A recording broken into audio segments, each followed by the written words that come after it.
Kevin Rudd, you believe the 2020s are the decade of living dangerously for policymakers in Beijing and Washington. Why is that? One is the balance of power continues to change in China's favour, both militarily, economically and technologically. So that shifts the dynamics of the relationship. Second reason, I think, is because Xi Jinping has his own timetable in his head for returning Taiwan to Chinese national sovereignty. Not any time soon, but my guesstimate is later 2020s, early 2030s. And then I think the final factor is we do not have as yet any effective mechanism to manage these impending crises in the US-China relationship operating. You've identified 10 priorities for the Chinese leader Xi Jinping, and number 2 is the Taiwan issue. Do you think the US and its allies are cognizant of how important that is to China? I think there's a growing realisation of that. If you asked me 5 years ago, I don't think most would have had a clue, particularly American friends in Europe. But it's right up there next to Xi Jinping's desire for the party to remain in power and for him to be the predominant leader within the Communist Party of China. And the only thing holding them back is, one, when do they militarily really have the upper hand? And they think it's too problematic just now. They're just ahead, but not ahead far enough. And number 2 is, how do they insulate themselves against the sort of financial and economic damage that's been inflicted now on the Russians after the Russian invasion of Ukraine? Do you think China sees parallels to Taiwan in what's going on in Ukraine? And if so, what lessons is it taking from that? There's been a little too much excited commentary in the West about China will seize on this strategic opportunity to move on Taiwan. I don't think that's the case, based on the evidence that I see on the ground. I think, though, there are a couple of things which will give the Chinese some pause for reflection within the political and military apparatus of the Chinese system. Number one is militarily invading another country or another political entity like Ukraine or Taiwan is a very difficult thing to execute. Blitzkrieg in Ukraine has failed, but it's a land-based operation.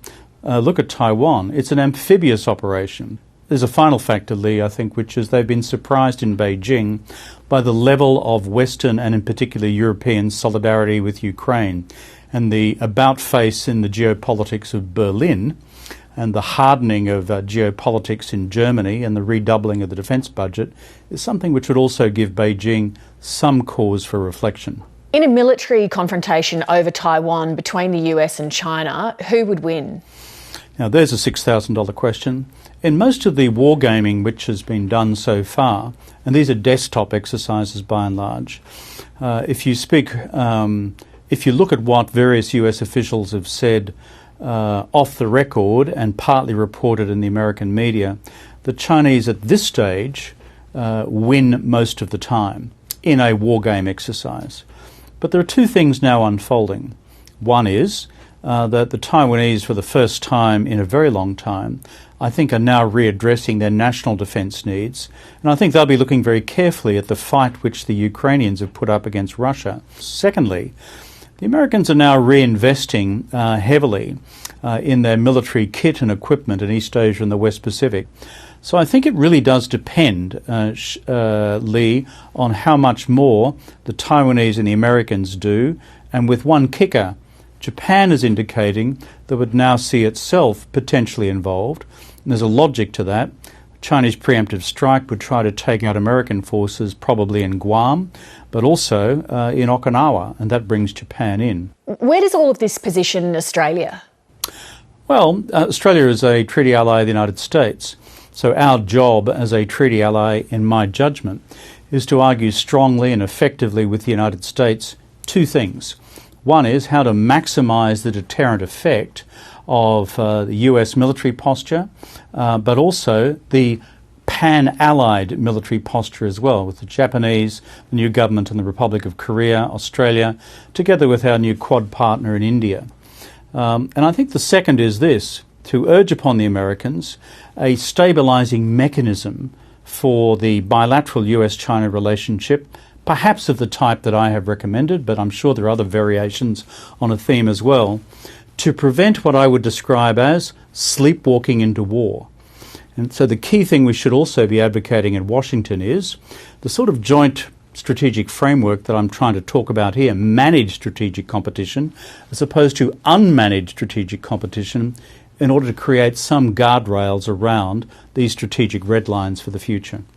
A couple of final questions before you go. I was wondering if you had any thoughts regarding the internal Labor Party machinations exposed by the untimely death of Senator Kimberley Kitching. I'm really saddened by the early death of Kimberley Kitching. But on the internals within the Labor Party on this, I'm a long way away, and it would be quite wrong of me to comment from this distance. There are processes underway for looking at this, and I'm sure they'll get to the bottom of it. Also, what's your take on Labor potentially parachuting your former advisor Andrew Charlton into a Western Sydney seat when he doesn't live there? Oh, again, I plead the distance of 10,000 kilometres from Washington DC, where I am now, and Sydney. Look, Andrew Charlton I know well. He's a highly talented individual, brilliant economist, helped me navigate Australia's way through the global financial crisis. And remember, we saved 250,000 working family jobs in Australia as a result, and helped me, by the way, get Australia a permanent seat on the G20. But whatever Andrew does in the future, whether it's in politics or something else, I think we wish him well. And we should be, as a nation, in whatever capacity, harnessing the talents of people like this, rather than just pushing them to one side. Kevin Rudd, thank you. Good to be with you. Hi, I'm Lee Sales. Thanks for watching this story. If you'd like to watch more of 730's stories, they are on the left of your screen. And tap on the button below to subscribe and get the latest from ABC News.